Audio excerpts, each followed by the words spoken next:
जय राधा माधव कुंज बिहारी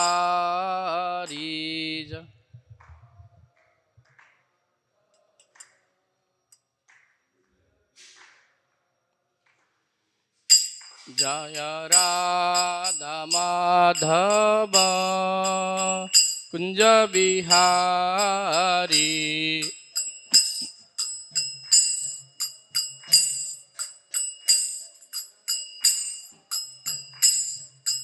गोपी जन बल्लभ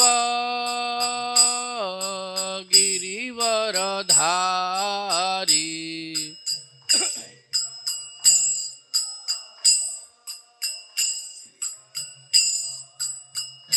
जय गोपी जन बल्लभ गिरिवर धारी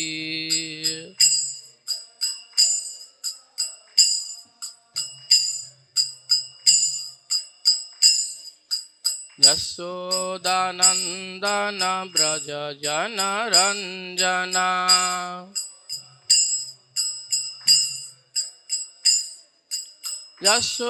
यशोदानंदन ब्रज जन रंजना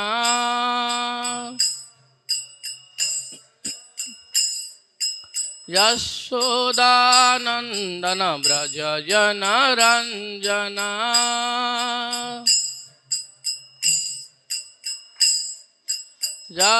यशोदानंदन ब्रज जन रंजना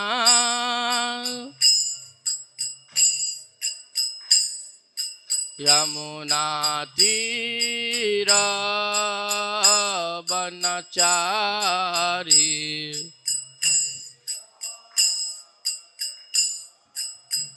यमुना तीर बनचारी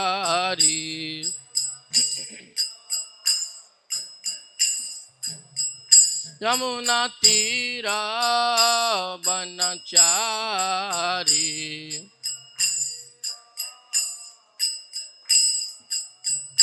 जय राधा माधव कुंज बिहारी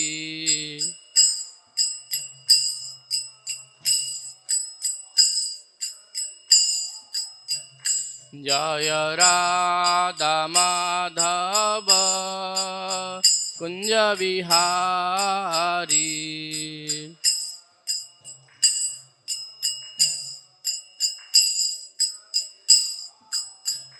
जय राधा माधव कुंज बिहारी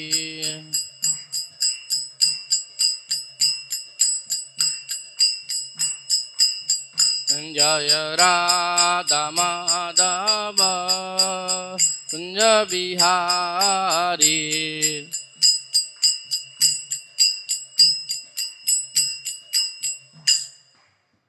जय विष्णुपाद परमहंस परिव्राजकाचार्य अष्टोत्तरहत श्री श्री दिवान गृष एशी भक्ति वेदांत स्वामी शीला प्रभुपाद की जय। इस्कॉन ब्यूटी फाउंडर आचार्य हिज डिवाइन ग्रेस एसी भक्ति वेदांत स्वामी शील प्रभुपाद की जय। जय ओम विष्णुपाद परमहंस परिव्राजकाचार्य अष्टोत्तरहत श्री श्री डिवाइन ग्रेस भक्तिधाम सरस्वती गोस्वामी महाराज शील प्रभुपाद की जय। अनंत कोटि वैष्णव वृंद की जय। नमाचार्य शील हरिदास ठाकुर की जय। प्रेम से कहो श्री कृष्ण चैतन्य प्रभु नित्यानंद श्री अद्वैत गदाधर शिवासादि गौर भक्त वृंद की जय। श्री श्री राधा कृष्ण गोप गोपीनाथ श्याम कुंड राधा कुंड गिरिराज गोवर्धन की जय। ब्रज है वृंदावन धाम की जय। मायापुर नवद्वीप धाम की जय। श्रीक्षेत्र जगन्नाथपुरी धाम की जय। गंगा माई जमुना मई की जय। भक्ति देवी तुलसी महारानी की जय। समवेत गौर भक्त वृंद की जय। पतित पावन श्री हरिनाम संकीर्तन की जय। ग्रंथराज भागवत महापुराण की जय। Most merciful lord Shiva Shri Nitai Gaurachandra भगवान की जय। श्री श्री राधा मदन मोहन की जय। श्री श्री जगन्नाथ बलदेव सुभद्रा महारानी की जय। गौर प्रमानंदे हरि हरि बोल। All glories to assembled devotees. Hare Krishna. All glories to the assembled devotees, Hare Krishna. All glories to the assembled devotees, Hare Krishna. All glories, all glories, all glories to Sri Guru and Gauranga.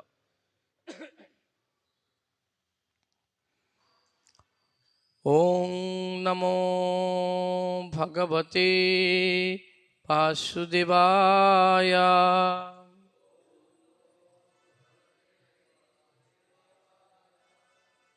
Om Namo Bhagavate Vasudevaya.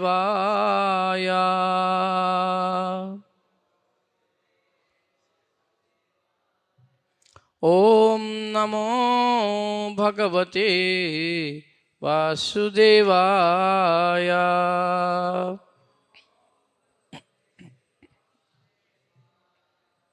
Narayana Namaskrityam Naram Chaiva Narottamam Devim Saraswatim Vyasam Tato Jayadmudirayet Nashtaprayeshu Avadreshu Nityam Bhagavata Sevaya Bhagavati Uttamasloke Bhaktir Bhavati Naistiki Krishnaya Vasudevaya Devaki Nandanaya Cha Nanda Gopakumaraya Govindaya Namo Namah.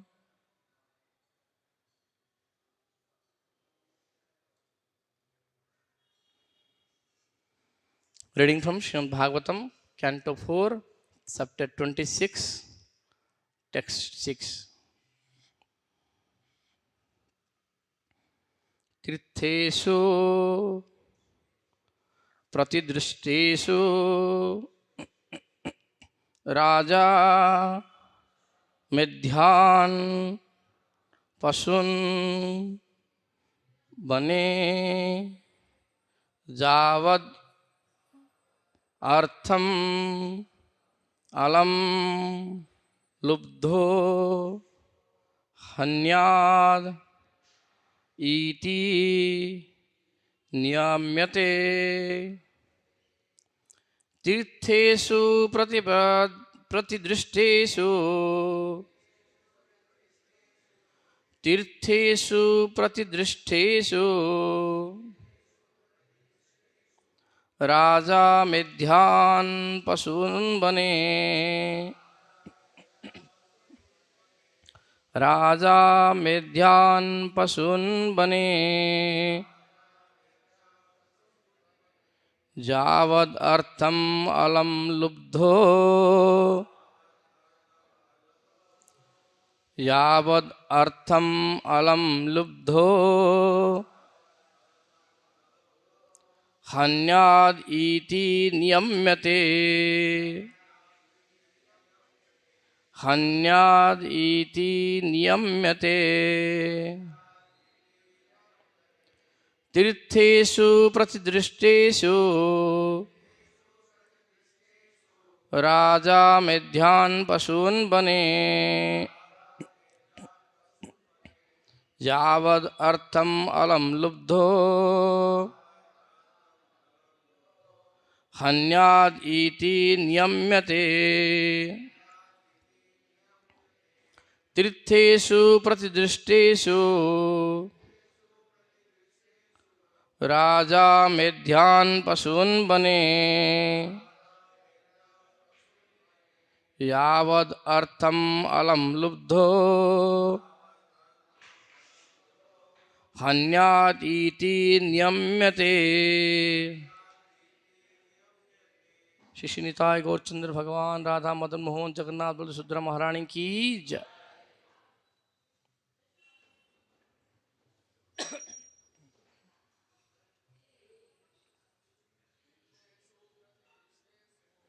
Tirtheshu Pratidrishteshu Raja Medhyan Pasun Bane Javad Artham Alam Lubdho Hanyaditi Niyamyate Tirtheshu Pratidrishteshu Raja Medhyan Pasun Bane यावदर्थम अलम लुब्धो ज्ञादीति नियम्यते.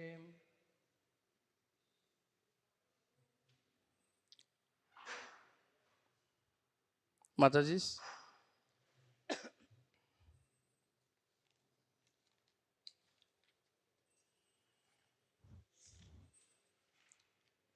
What translation purport by Johann Grace A.C. Bhaktivedanta Swami Prabhupada. Tirtheshu, in holy places, pratidrishteshu, according to the direction of Veda,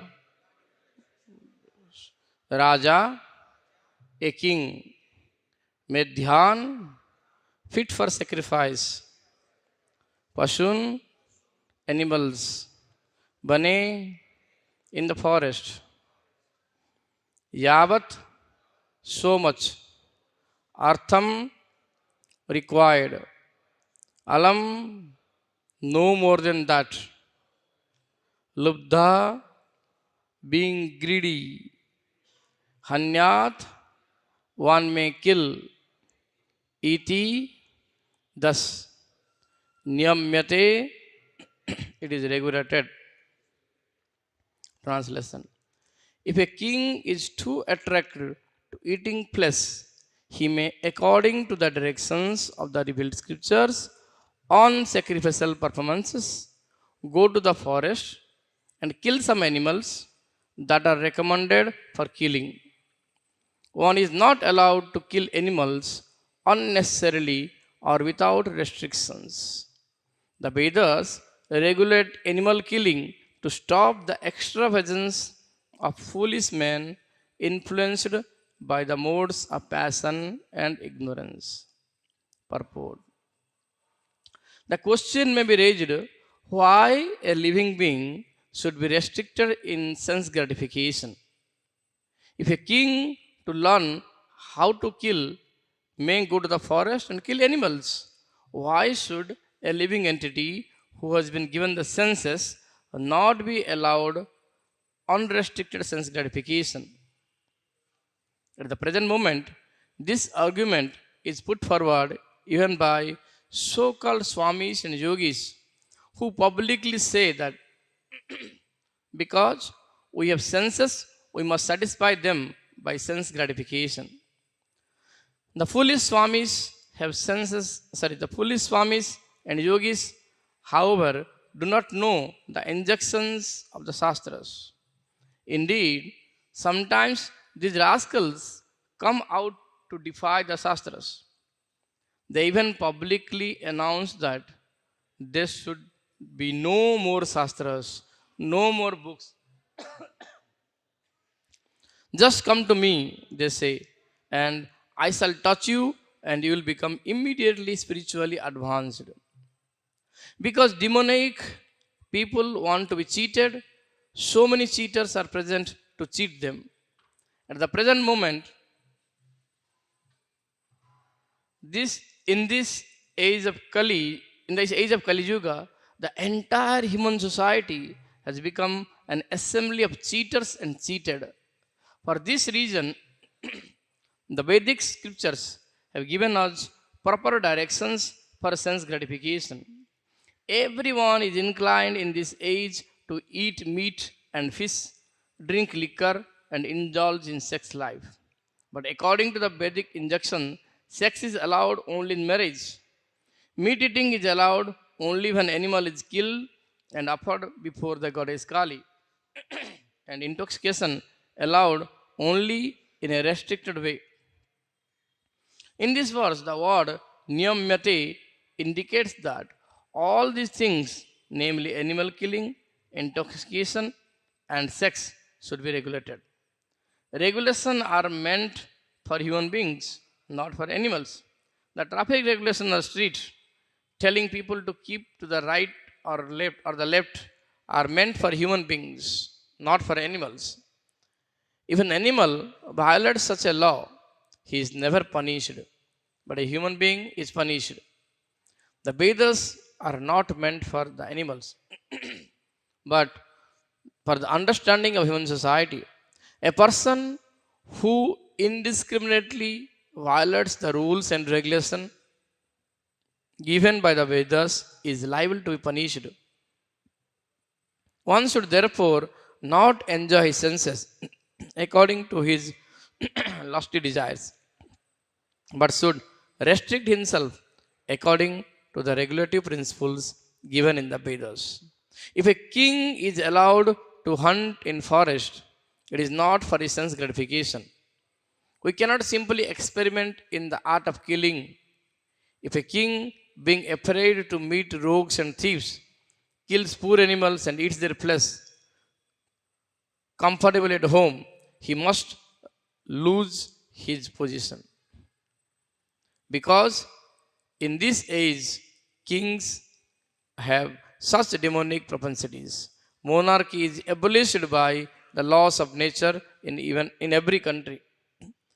People have become so degraded in this age that on the one hand they restrict polygamy and the other hand they hunt for women in so many ways. Many business concerns publicly advertise the topless girls are available in this club or in the shop. Thus, women have become instrument for sense enjoyment in modern society.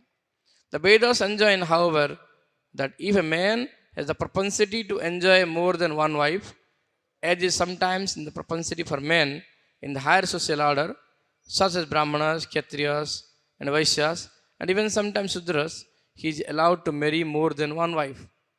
Marriage means taking complete charge of women and living peacefully without debauchery. At the present moment, however, debauchery is unrestricted. Nonetheless, society makes a law that one should not marry more than one wife. This is typical of a demonic society.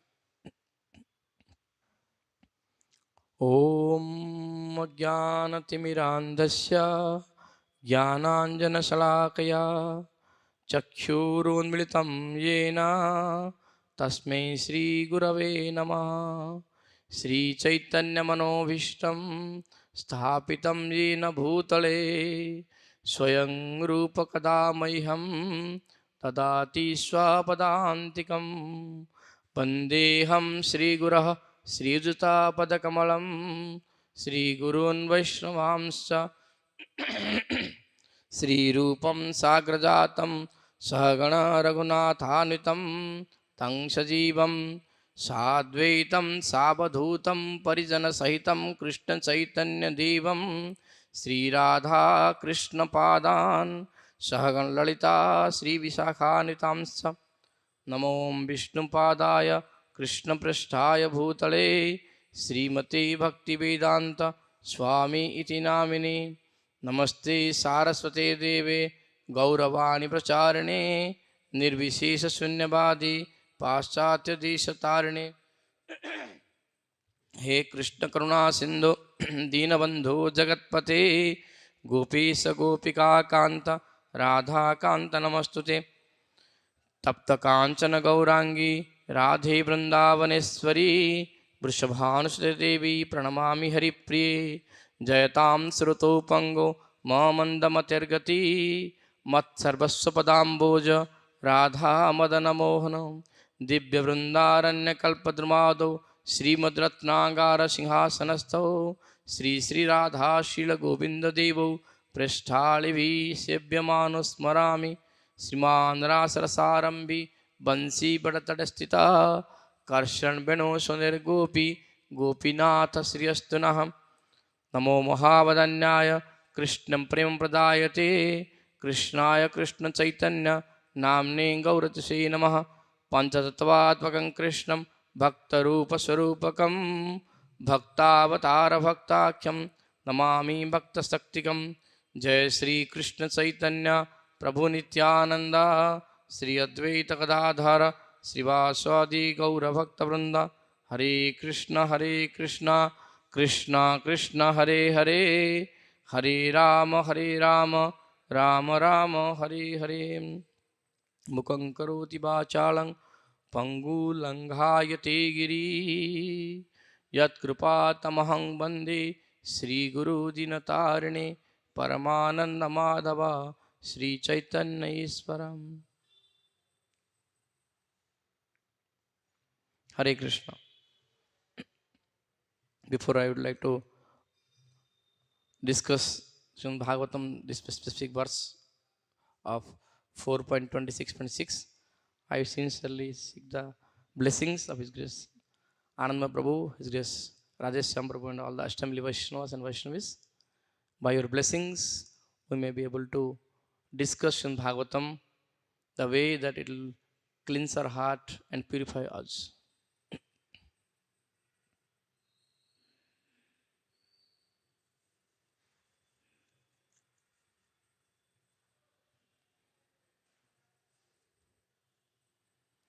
We would like to offer our prayers to Srimad Bhagavatam following the footsteps of Sanatana Goswami.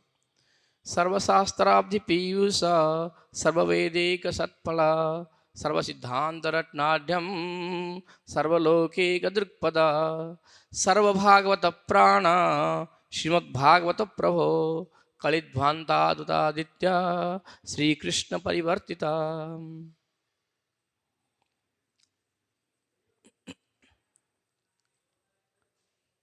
Today we are reading the chapter King Puranjana goes to the forest to hunt. In this chapter, we are reading 6th verse. Srila Prabhupada, in the previous verse, he tells that the proud and demonic person do not know the law of God. And as a result of that, unrestrictedly they kill the animals.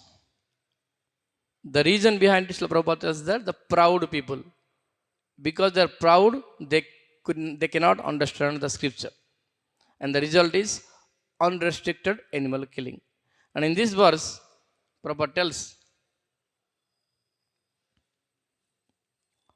that he starts the purport by saying that in the modern world, nowadays, almost everybody, those who are bereft of Shastric knowledge, those who are unaware of the Vedas or scriptures, they have the question, and sometimes they do ask that we have got the senses, what is wrong to gratify them? Senses are given to gratify. I remember way back in 2002, I was attending an IS class, and one boy asked the question to the preacher that if we don't eat chicken, what will happen? So many chickens are all around. You all fill up chickens. How is it going to maintain? The world balance will, I mean, it will completely unbalanced. After reading Prabhupada purport, thanks to Madan, he allows to me remembering 20 years thing. And the preacher was very humble. He said that, Prabhu, we cannot control anybody in this world. What to think of the world itself? And moreover, logical answer to the question is, all those eggs and all, they are not produced naturally. There are many, many eggs which are unnaturally produced. So that is not, and then they are not going to grow chickens at all. Like that, he gave very wonderful answers, and furthermore, with scriptural evidences and all. So Prabhupada says, starts with the purport saying that it's a common question being asked. We got senses. What is wrong to gratify senses? And every man, those who has the strong sense to enjoy the senses, sometimes it become irresistible that we can't fathom ourselves. We do ask, why can't we have it? Mouth is there to eat, but you must know mouth is there to eat Mahaprasad, not for the animal flesh. So Srila Prabhupada says that sometime it is gone, even it goes up to a certain extent, even the so-called Swamis, they ask these questions. It is all because they are connected to the previous verse. They are proud, and because of their pride, they cannot understand scripture. They don't have inclined to learn scripture, or even if some of them they even go through scripture, they will not understand it well because of their pride. And Srila Prabhupada continued that saying that sometimes these so-called sadhus, they even publicly announce there should be no more shastras or books. Just come to me and I shall touch you and you will become immediately spiritual advanced. Srila Prabhupada is such a great Acharya. He, out of his service attitude to his spiritual master and Supreme Personality Godhead, he wanted to give complete clarity. What is right, what is wrong, without offending anybody. Sometimes he may sounds little harsh, but that's not actually harsh. That is compassion. And we heard many pastors Prabhupada, even though sometimes he speak very strongly, many of them they transformed. So those strong words are not really to hurt anybody, but to transform them. He knows, and also we see that sometimes he is like Trinadava Sunichena. We know this wonderful pastime that somewhere in the West, in a big assembly, somebody asked, Prabhupada was talking about first class, second class, third class man. Somebody asked Prabhupada, Swamiji, what class do you belong? Swamiji said, Prabhupada said that I belong to fourth class, not even first, second, third. So it's not that Prabhupada is very always harsh or hard words. No, he sees that where what is to be spoken, so that the real change or transformation can take place accordingly. So in the first section of the purport, Prabhupada very clearly tells that even though the questions are coming in this age for the people in general, he answers the question. And also he says that the so-called sadhus sometimes have this question. And then Srila Prabhupada tells that this world is full of cheaters and cheated. Because the people in general wanted to cheat others, they become cheated. We see that Bhagavad Gita, Krishna says that I am the topmost cheater. Among the cheaters, I am the topmost cheater. So when one tries to cheat others, eventually by Krishna's plan, he will be cheated. And almost everybody in this world, keeping aside the sincere Vaishnavas, more or less trying to cheat others to have their so-called name and fame or so-called desire to fulfill. And as a result, they being cheated and others cheat them. So it's like the whole world is full of cheating and cheaters people.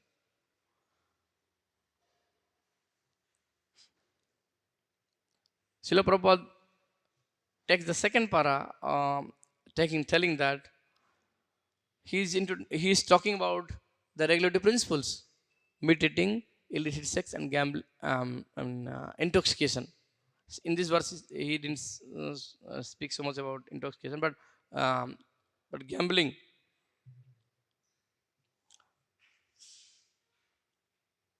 And he says that very nicely, he says that everyone is inclined in this age to eat meat or fish, drink liquor, indulge in sex life. But according to Vedic injunction, sex life is allowed only in marriage. And meat eating is only allowed according to scripture in certain way and certain specific day of the month. Somebody has to go to the forest and kill the animals and offer it to Goddess Kali according to the Shastric injunction and then allowed to eat.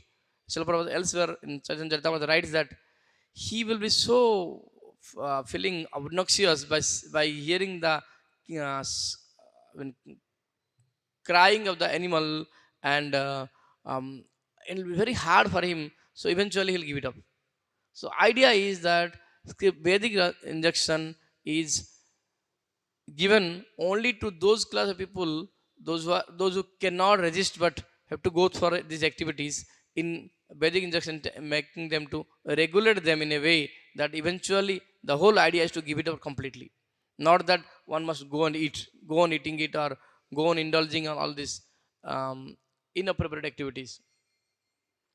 Prabhupada gives a very, very live example. Vedic injunctions are meant for human being, not for anybody else. He gives a nice example saying that the traffic lights are meant for human being, not for animals. Any bull or dog or cat crossing the road in the red signal, nobody is going to find him. But when a man is going to cross the signal, he will find it penalized. So similarly, the Vedic injunctions are meant for human being, because human beings are considered civilized, considered to any other species of life. They are given the higher intelligence to have the distinction what is right, what is wrong. And then it is also said that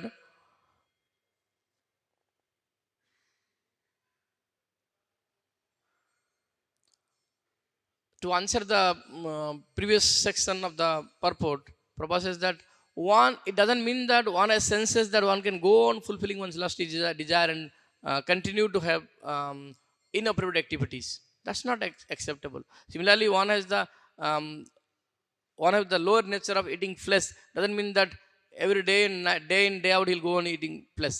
So Vedic scripture is meant to regulate their activities, and but people in this age is so degraded. On one hand, Prabhupada talks about the illicit sex. On one hand, they restrict the polygamy. At the same time, there are so many advertisements about unrestricted sex indulgences in many places in many different ways. Prabhupada says this is typical a demonic society. So um, one may think why these things are very frequently been discussed in the pages of Srimad Bhagavatam. Why all these restrictions are meant? I remember once in our office, something around 10 years back or so, one of my colleagues said that I like everything in ISKCON. There's wonderful prasadam, wonderful prayers. They have nice dancing in front of the God. They pray and they assemble together. Everything good. But something which I find little hard, why they restrict so many things? Don't do this, don't do this, don't do this, don't do this. There's so many restrictions are there. Why there are so many rules and regulations? This is something I really don't understand it. So I told him, see there, everywhere if you see, there are some rules and regulations. Everywhere in civilized society, starting from the nursery school, they have the uniform to wear. They have to follow a standard of etiquette in the school. If they are not, then they will penalize it. If the children of age 2.5 or 3 are been expected to follow the standard regulations in the school, why not there should be a restriction rules in the temple? And factually, we are also grown-up children. In front of God, we are also children only. Is it not something that you can ask your child to go on barefoot to school? Will they allow? No, they say that wear school shoe. Wear your school uniform. Same way, our devotees wear dhoti, kurta, matas wear sari. And also, in the school, when your children goes, the teacher asks that, first when teacher comes, greet the teacher. So we do same way. We greet the Lord when there is first darshan happens. And everything, whatever we do in the so-called civilized society, that has been already mentioned in Vedic scripture, and ISKCON is exactly following the same without interpreting anything in that. I said, oh, I don't know. I never thought in that context. I said, yes, that is what the scripture says. So one may say that why there are specifically these 4 regular principles, why not 5, why not 3, why not 1? Why exactly 4 only? We can think of on the first canto in Bhagavatam, 17th chapter, 38 verse, where it is mentioned that on the section when Kali is coming and taking shelter of Parikshit Maharaj and asking some place for it to reside in his kingdom, because Parikshit Maharaj's kingdom was very properly ruled by him. There was no inappropriate thing or activities are allowed, and anybody does, he will be severely punished.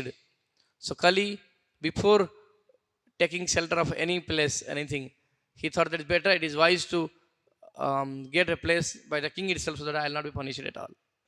So Kali went to Parikshit Maharaj and asked, and Sukadeva Goswami says that Abhyarthitastata tasmai sthanani kalai dadau ditam panam striyam suna jatra dharma chaturvidha. Abhyarthitas means being petition. The Kali was requesting petition in front of Parikshit Maharaj, and he says that where to stay. So Parikshit Maharaj gave these 4 places, that Dyuta, Panam, Striya, and Suna. Dyuta, Dyuta means is gambling. Pana means it's intoxication or drinking liquor and all. Stri refers to illicit sex, and Suna refers to meat eating. From it is by Srila Prabhupada's causeless mercy, anybody who sincerely comes to ISKCON, even within the week also, he get to know all these four things are and why they are. And if one indulge in all these four or any of these, then what degradation he is facing is very clearly discussed in the beginning of the sessions of our understanding best classes. We we understand that the pride kills the pillar of austerity, and prostitution or illicit sex kills the pillar of cleanliness. Similarly, intoxication kills the pillar of mercy, and falsehood or gambling kills the pillar of truthfulness. These are the four pillars of dharma. If the pillars are not there, then the roof cannot sustain. And to have the roof sustain, the pillars will be very, very strong. And because of that, Srila Prabhupada has never compromised on speaking these four relative principles. I heard sometime he has been asked that if you can compromise on at least one of them, you will have many, many followers. Srila Prabhupada says, no, it is not my principle that I can compromise. It is according to Bhagavatam. Srila Prabhupada is always considering himself as a servant of Srila Bhagavatam. The famous story goes like when Srila Prabhupada was going to US, before boarding to Jaladuta, he went to Mayapur, offered his prayer at various places, at the Samadhi of Srila Bhaktivedanta Saraswati Thakur, and then he went to Santipur, offered prayers to Advaita Acharya, and there the Pujari, it seems, asked that Swamiji, I heard you are going to America. Srila Prabhupada said, no, I am not going to America. Srila Bhagavatam is going to America. I am carrying Srila Bhagavatam. Srila Prabhupada is always considered himself as the servant of Srila Bhagavatam and servant of the servant of Vaishnavas. So he doesn't want to say anything which is not in Srila Bhagavatam. It is his standard to establish the principle of religion as per the teachings of Sri Chaitanya Mahaprabhu. So Srila Prabhupada is very strictly putting this four relative principle in many, many purports of Srimad Bhagavatam, Chaitanya Charitamrita, Bhagavad Gita, even in small books. That anybody who happen to get in touch with any book of Srila Prabhupada, he will get to know these four relative principles and also know the importance of following these four relative principles. And by Srila Prabhupada's wonderful association through his Bani, everybody who sincerely studies book more or less inclined to follow the same.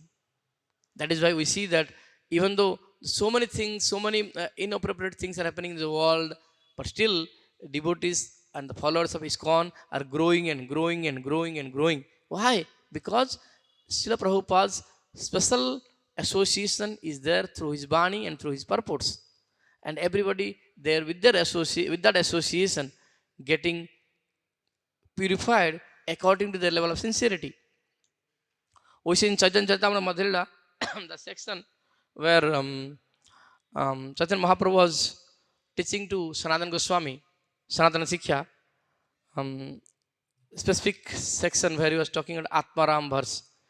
Sanatana Goswami says to Mahaprabhu that, my dear Lord, I heard that you have given 9 different meanings to Atmaram verse to Sarvabhauma Bhattacharya. Would you like to explain a little bit for me? Then Mahaprabhu explained. In that context, the specific word comes, Mahaprabhu says that Krishna Ramascha. That means who takes pleasure in thinking of Krishna. Mahaprabhu says that even such person who happened to be a hunter, still he will be worshipable and best among the devotees if one can think of Krishna Rama. This word comes in Atmaram verse. So he says that Krishna Ramascha evan Hare Krishna manana vyada Hare Pujya Bhagavata Uttama. Vyadha, the hunter, he becomes Bhagavata Uttama if he can think of Krishna and Rama. And then Mahaprabhu feels very ecstatic to speak out the story of Mrugari. He tells that how Narad Muni came and met Mrugari and explained him. And subsequently, in the same context, in the same chapter, it comes that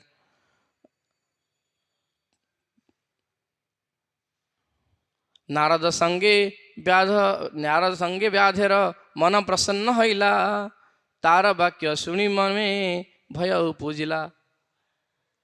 Srila Prabhupada writes, association of Narad Muni made the hunter convinced and he become little afraid.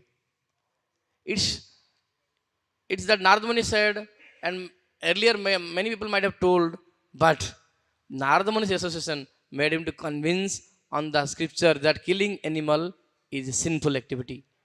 It is the association of pure devotee. And Srila Prabhupada writes in the purport, this is the effect of association with a pure devotee. And at this purport, he gave a very, very special teaching, which is very significant for all of our preachers for all time to come. He says that our preachers are preaching all over the world should follow the footsteps of Narad Muni and become purified by following 4 regulated principles and chanting Hare Krishna mantra. This will make them fit to become Vaishnava. And when they become Vaishnava,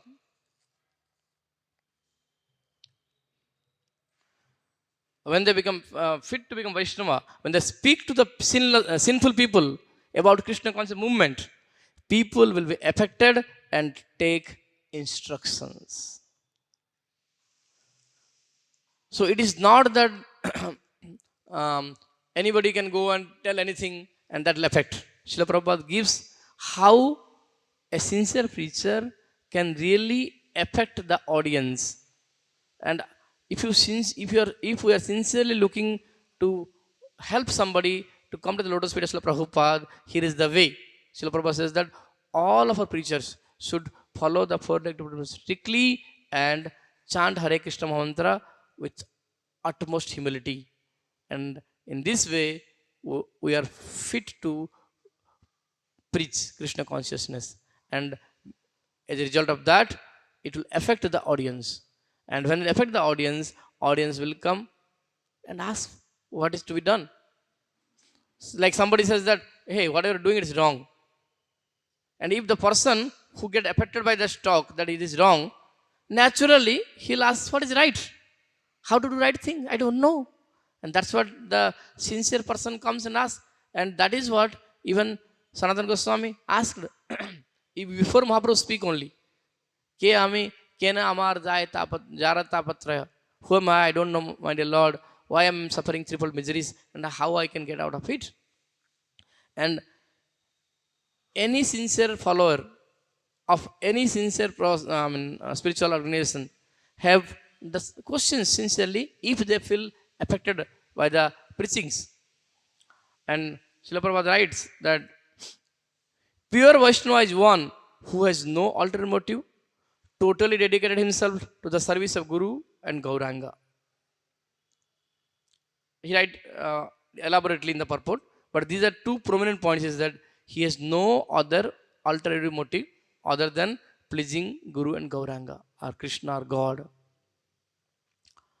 We see that Srila Prabhupada is such a wonderful personality. When he was writing his own prayer, Bhagavan Sri Krishnera Prarthana. Yeah. Bhagavan Krishnera Padabadme Prarthana. Krishna Tava Punya Have Bhai. In that song, after writing 4 verses, when he comes to the verse that Guru Sevaya Bastu Mile, after that he feels ecstatic and he immediately put a verse from Bhagavatam over there. He says that Evam Janam Nipatitam Prabhahi Kupe Kama Bhikama Anuya Prapatahan Prasangat Krutvatmasas Surasina Bhagavan Grahita Soham Katham Nrisujeta Bhrutya Seva. My dear Lord, because of my association with the material world, I have been falling prey to this world, falling to the deep, dark well full with snakes, following the general populace. But out of his causeless mercy, your servant Narad Muni came and rescued me and accepted me as a disciple. What else I can do? How can I leave his service? Ta Bhrutya Seva. This is Srila Prabhupada's mood. irrespective of whatever he is doing, whether it's writing some Bhagavatam, whether it's preaching, whether it's giving a talk, whether it's cooking for hippies, whether it's worshipping deities, whatever he is giving, it is only in the mood of Tavritya Seva, serving to the Guru. And he knows that Guru Savaya Bastu Mile. Prabhupada writes in this verse. By serving the spiritual master's instruction, one will get the substance that will please Krishna. And so, Prabhupada says that in this purport, the pure devotee is one, a pure Vaishnava is one who has completely dedicated oneself to the service of Guru and Krishna. And he must be having no ulterior motive. In this world, for practicing devotees, people like me, those who are very neophyte or below neophyte, because of our association with the modes of nature and the people in general, the desire, the material desires of name, fame, prestige, and so many other things unintentionally sprout up in our mind. So we must be very careful at that very moment by remembering these slokas, these verses from the purport of Srimad Bhagavatam, by associating with sadhus, by studying Srimad Bhagavatam, and repeatedly hearing Srimad Prabhupada and his pure followers and the great sincere Vaishnavas. By Krishna's grace, by their grace, we will remember that. And then we may be able to put a pause button over there into the running desire of getting name and fame. And then by sincere practice and by the causeless mercy of the Lord and Vaishnavas, we will gradually come close to the pure practice of Krishna consciousness. And then Prabhupada writes in the same section of Chaitanya, that is Madhya 24th chapter, when Sanatana Sikha is described, everyone has a chance to become purified by the association of Krishna conscious movement and strictly following the rules of regulation. And by chanting holy name, one can be freed from all contamination, especially the contamination brought by animal killing. It's very clear. Sometimes, like some of our devotees says that Chaitanya Charitamrita are very, very high topics. Yes, they are very high topics. Also, there are very, very, Prabhupada purports are very clear, very simple. Anybody and everybody can understand. And it is really important for all of us. So, he says that every single person in society is given chance to become purified. How? Through this movement of Krishna consciousness. Following Krishna conscious and following the Krishna conscious movement, one can put an end to the sinful life. Otherwise, Prabhupada writes, one can suffer like the hunters. Srimad Bhagavatam, this verse, Chaitanya, this verse says that those who are hunting the animals or killing the animals, they will be getting the animal body in some time later life. And that animal, the living entity, to whom they killed, eventually that living entity will going to kill this killer. So the hunters are going to suffer life after life by getting the body of animals until unless they come in the association of Krishna consciousness. So Srila Prabhupada, out of causeless mercy, made the society of Krishna consciousness by which everybody get benefited. Srila Prabhupada writes that, he quotes scripture, he said, Mamsa khadati iti mamsa.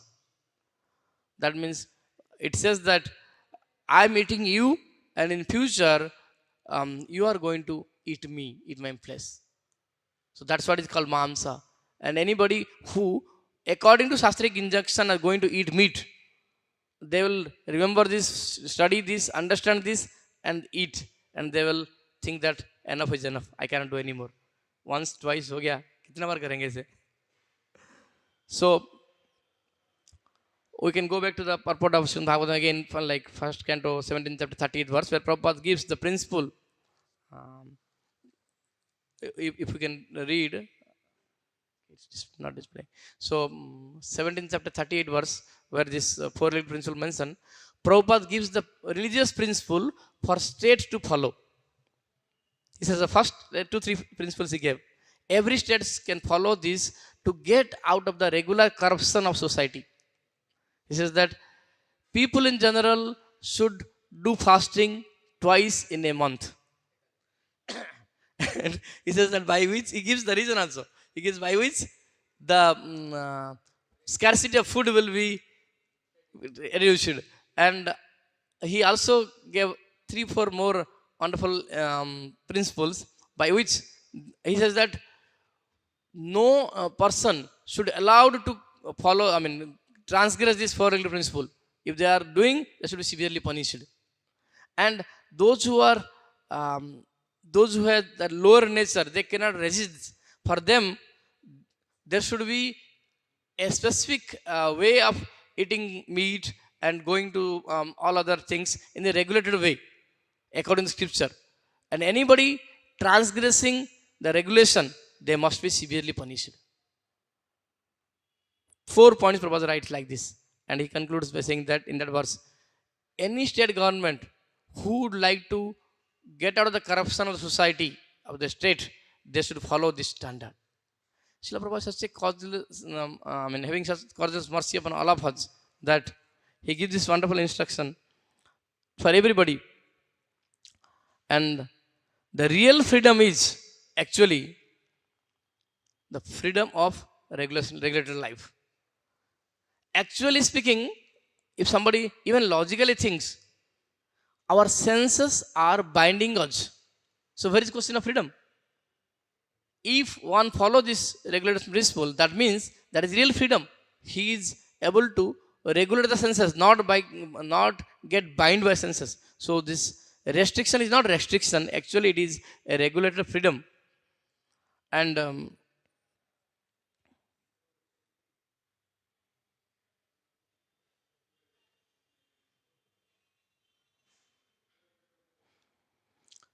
following the footsteps, Narada Muni, Srila Prabhupada writes in that Chaitanya purport that following the footsteps of Narada Muni, if our preachers follow this strictly, four regular principle, and chant Hare Krishna mantra sincerely, and they'll get eventually become purified, and that will affect the whole world. And we do see that Srila Prabhupada not only write and tells, but he followed that. And we can see after Srila Prabhupada personally depart from this world, after 50 years, we can see the transformation, how it is rapidly taking place. We can see even in Hyderabad, like a city, which is insignificant in the whole world, in compared to the whole world, such a great transformation taking place. So many people are coming and taking shelter of Srila Prabhupada teachings. Why? Because devotees are sincerely following the teachings of Srila Prabhupada, and who is strong follower of Sri Narada Muni. So we'll conclude over here that today we discussed that how this world is sitting and cheaters world, and we discussed why the four regular principle, why only four, why not less or more, why it is so much emphasis on four only, based on Srimad Bhagavatam first canto 17th chapter 38 verse. We also discussed how to deal with this lower nature according to Chaitanya Charitamrita. We have understood the example given by Mahaprabhu to Narada Muni and Mrigari past time. Such a cruel hunter become pure Vaishnava, who even hesitate to trample over the simple ant, what to think of killing animals. And also we discussed Srila Prabhupada's sincere follower, how sincere Prabhupada sincere follower of Narada Muni and a pure Vaishnava, even while writing his own prayer. Imagine, he wrote this prayer in the Jaladutta, not something that people will read it after many years and they'll glorify me. It was nothing that, it is personal diary, Jaladutta diary. In that personal diary, he was feeling ecstatic to quote from Bhagavatam, Soham Katham Na Brisujeta Bhritya Seva. He was always eager to serve the spiritual master and following the footsteps of Narada Muni. And we also discussed how Srila Prabhupada instruct people in general and specifically the leaders of society, the state governors, how the religious codes and religion can be established even in a democratic country and demonic country, where the demonic propensities are been very, very prominently visible. How it can be possibly and practically implemented. These are all some small things we discussed. Thank you very much. I request His Grace Anand Prabhu, Rajesham Prabhu to correct me something where I gone wrong or may comment.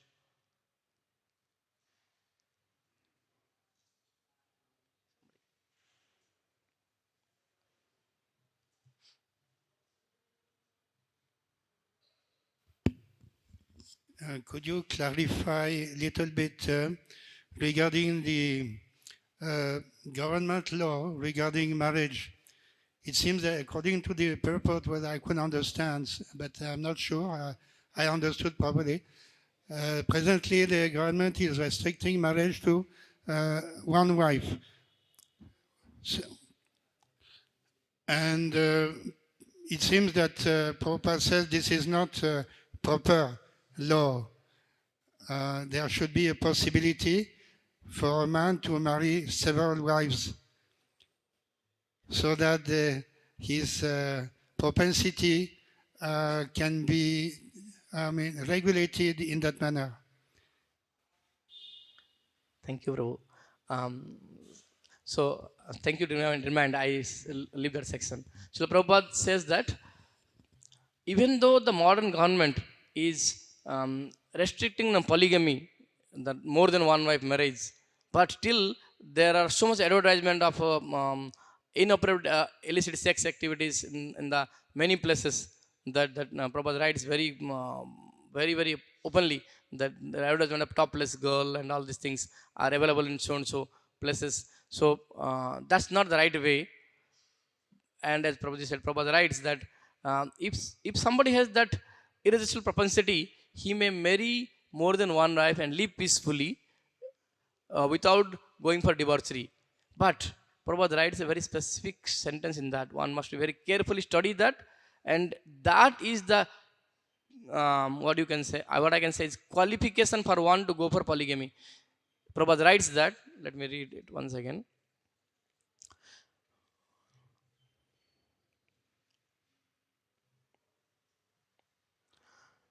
He is allowed to marry more than one wife. Marriage means taking complete charge of women and living peacefully without debauchery. If one can live without debauchery and take care of complete charge of women according to Vedic scripture, we can see that Krishna married so many wives. And so, if somebody can provide that level of facilities and that level of care more than one wife, Srila Prabhupada says, according to Vedic scripture, that is better than restricting polygamy and allowing to unrestricted sense gratification. That is what he wanted to convey, Prabhu. So, in general, in this world, people they have difficult to go with taking care of one wife only. What to think of multiple wives? So, Prabhupada tells that if you are really capable of doing it, and you have something irresistible lower nature, then become peaceful by taking more than one wife. But you must be careful about taking complete charge of the woman. So if somebody can do that according to Vedic scripture, that is allowed, Prabhupada says. I'm not sure if it is clear, but you can add something, Prabhu, please.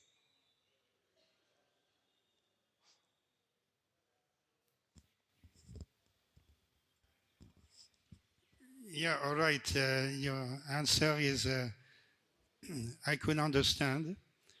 So what Prabhupada would like to say is that the government should allow the person to marry lawfully many wives. How many? There is no restriction, Prabhupada mentioned. But the restriction indicates by having this word, he should take complete charge of the women. As many he can take complete charge, that many, which is very less in general in this age. Okay, Hare Krishna.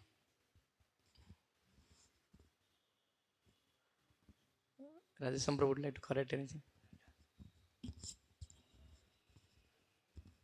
Hare Krishna. When Prabhupada wrote this purport, one of his disciples who was already married wanted to have a second wife, saying that Prabhupada has authorized polygamy in his purport. And when the news reached Prabhupada, Prabhupada was very angry because that fellow was irresponsible fellow. He was not even taking care of one wife properly, and he wanted to have second and third and fourth and many more like that. So Prabhupada chastised, and then he wrote another purport where Prabhupada condemns polygamy. There is another purport where Prabhupada says, in this Kali Yuga, men are so characterless, so irresponsible, and they don't take care of wife and children, and they don't. Actually, a husband should be able to deliver the wife and send her back to Godhead. Namochayete samupeta mrityum. That verse says, Guru na sasyat, svajano na sasyat. Neither is he materially responsible by providing her necessities, nor is he spiritually responsible by delivering her. And he wants to have second and third wife simply because he wants to enjoy his senses. So he is no better than a pig or a dog in wanting to have more and more. Another reason why in the Vedic life there were one man taking many wives, because most of the men became brahmacharis. They went to forest. Just like you hear about Harishwas Chavalaswas. If majority men go to forest to become sadhus, very few men were there and women were more in number. So then the women have to be sheltered. So one man would be allowed to marry multiple women, and the man was highly responsible. And the reason Prabhupada says, for example, Vasudeva had 10 wives. But all the 10 wives were very peaceful because Vasudeva treated them all equally. Not only that, when Vasudeva gave charity of gold and silver necklaces and diamond rings and costly saris to his sisters, his wives were smiling, it is said. How when you are giving to your sister, wives are smiling? Because he gave his wives more than that. Therefore, when Vasudeva was giving to his sister, his wives had no complaint. Now, how many men can do that nowadays? They have to keep the wife also happy and sisters also happy. And they cannot treat wives equally. Like, even Dasharatha Maharaj was treating Kaikeyi with little extra attention. And naturally, that creates insecurity. Same with Chitraketu treating Kritadyuti. So, if Vedic kings could not treat their wives equally, now Kali Yuga, needless to say.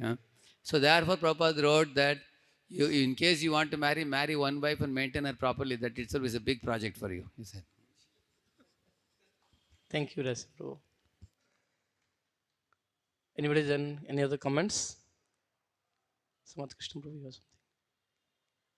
ग्रंथराशन Bhagavat Mahapuran की जय, शिला प्रभुपाद की जय, पंचाकल्पतरुभ्यश्च कृपा सिन्धुभ्यश्च पतितानां पावनेभ्यो वैष्णवेभ्यो नमो नमः।